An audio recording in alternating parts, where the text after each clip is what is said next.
What's going on, Colts Nation? I appreciate you joining me for another video where today we're going to have the pre-game preview for the Titans game. Of course, as usual, we're going to start with the injury reports for both of these teams, talking about the Titans first.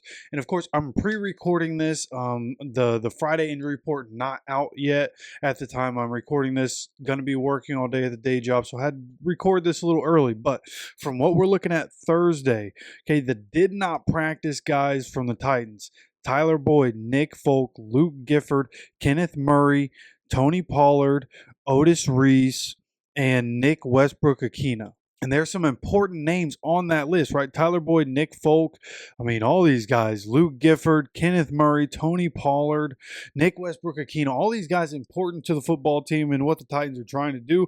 Obviously, not one of the worst teams in the league this year in terms of records. So but they are important to their team, right? These are some of the best players on their team. Some starters for them that aren't practicing right now. We'll see what happens Friday, and maybe some things change. But as of right now, looking like these guys not going to be going. It's interesting. Kickers from both teams are on the injury report. Our kicker, Matt Gay, also not practicing yet with a neck injury. Their kicker has an abdomen injury. And then looking forward here, other guys from their practice, they have one limited participant, that is Colton Dow, another wide receiver. Everybody else full participant, though, even guys that did not practice yesterday. So Jeffrey Simmons, Tavondre Sweat, Daryl Worley, Jalen Duncan, Roger McCreary, all these guys able to get back on the practice field, able to be there for the Titans. And then when you look at the Colts, we have Mo Alley Cox, we have Matt Gay, we have Alec Pearson, we have EJ Speed. Those are the guys that have not practiced this week. And we'll see what happens with some of these guys. We don't expect Alec Pierce because he has a concussion, but hopefully EJ Speed able to get onto the field. Hopefully Matt Gay, right? We don't have Spencer Schrader anymore, so hopefully Matt Gay is able to get on the field. And then there's Mo Alley Cox. We'll see what happens there. And honestly, him missing time would kind of be better for our future anyways. Get some of the, right, get Will Mallory some reps. See what Drew Ogletree could do as your lead blocking tight end that you're going to sometimes have go out for some passes. See what he can do in that role, right? See if any of these guys at the end of the year can step up without Mo in there, right? And assume this is going to go if Mo ends up not playing this upcoming week. But then looking at limited participants, Julius Brents, limited both days.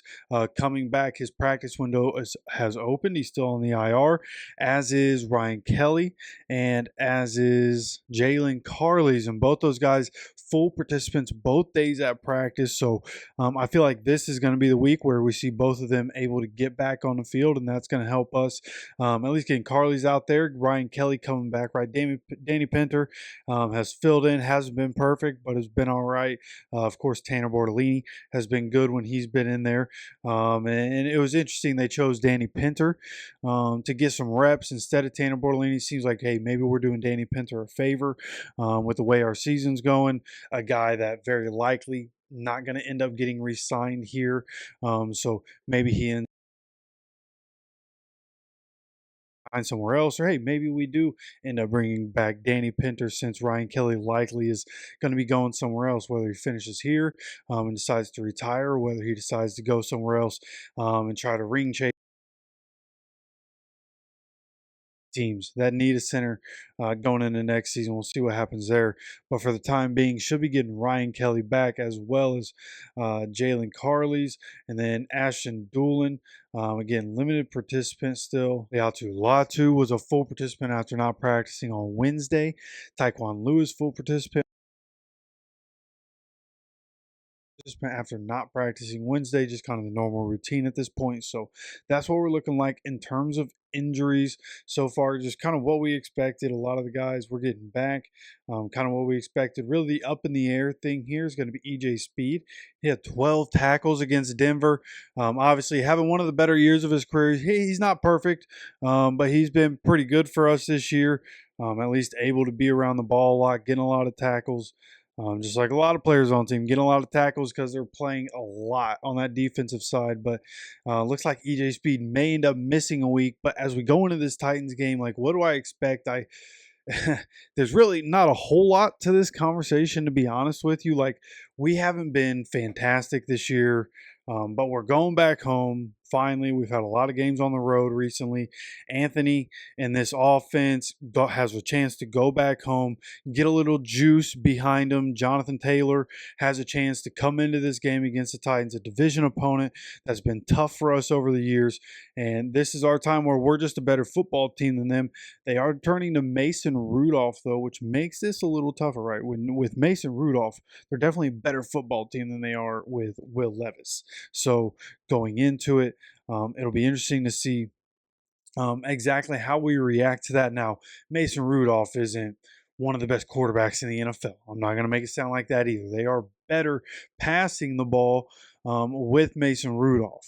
Now, I do think we can game plan against that. So it's going to be interesting to see, does Tony Pollard end up playing? I think that's a pretty big deal for them. He's sitting here. He has an ankle injury, hasn't practiced this week. I don't know enough about the Titans, to be honest with you, to know if that's a regular occurrence. Has he been dealing with an ankle injury for a while? I have no idea. I just know he's on the injury report. He's not practicing. Him not playing would definitely be good for us. Tyler Boyd not playing would be good for us, but we'll see what happens with these guys. And as soon as I can, I'll be able to get an update to you guys tomorrow in the afternoon, evening kind of time. I'll be able to get a final update to you guys talking about injuries and what changes because of the injuries, if anything changes. We'll have an update for that after day job tomorrow. I work all day today, day job, and then tomorrow morning to tomorrow afternoon. So busy down here, got a lot going on. But as we sit here and we go forward and talk about who's going to win this game, why we're going to win this game, of course, I think we're going to win this game. If you're here for a prediction, yeah, I think we're going to win this game. And the reason why I think we're going to win this game is because even though we haven't been consistently great on either side of the ball, and we have different like defense for a quarter just going to fall off the face of the earth, offense for a quarter going to fall off the face of the earth. We're just not going to hear from them. They're going to be terrible, and overall just not playing complementary football. That's why we are the way we are this year. But that's also why the Titans are the way they are. And I think in different ways they've gotten worse through the year. And of course, injuries play a part in that. Like, as injuries stack up, that's who you start to find out who the best coached teams are, who the deep teams are, the teams that have done well building a good roster and have good coaches in place to put them in the best position to be able to succeed. And as we've gone through the year, you've just seen that both these teams, and I mean 3 of the teams in the AFC South, have faltered this year and just not done well. Even the Texans for a period, injuries hit them and they were on a losing streak and not looking like themselves even when they were winning. So things definitely haven't looked the same for either of these teams as they have in the past.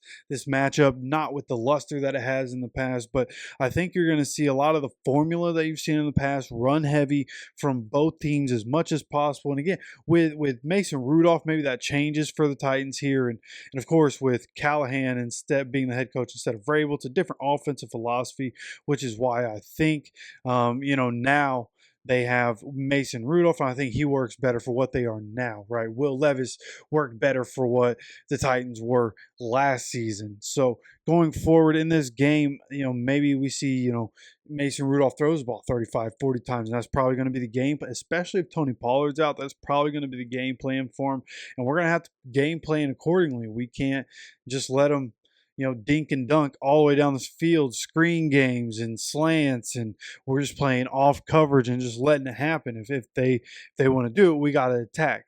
Because who do they really have that we're afraid of? Like, they have Calvin Ridley, but outside of Calvin Ridley, like, I'm not really afraid of anybody on the Titans. They don't have DeAndre Hopkins anymore. So I feel like coming into this game, there are still good players on that Titans defense. It's going to be tough to run against Jeffrey Simmons and T'Vondre Sweat.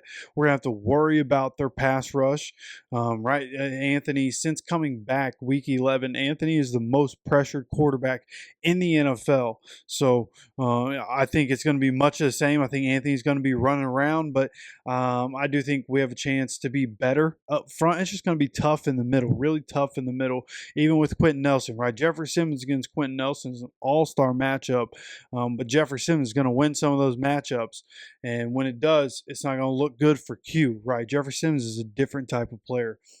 So I think it's going to be tough at different points in this game just because we're not an incredible football team. So we should definitely win this game against the Titans. And at the end of the day, I do think we're just going to be too good for the Titans. Titans defense has regressed. They've lost a lot of talent. Coaching changes. They've definitely regressed. The offense isn't fantastic. So at the end of the day, I think with what we have, Jonathan Taylor redemption game for what happened last week. I think he has a redemption game. I think AR looks better. I think the offense looks more functional, being back at home, having a little juice behind it. And overall, I think at the end of the game, with some turnovers happening in the second half for us, I think we're going to be able to put this game away and end up winning this game against the Titans. And I'm going to say the final score of this game, I wouldn't be surprised this one ends up 30-16.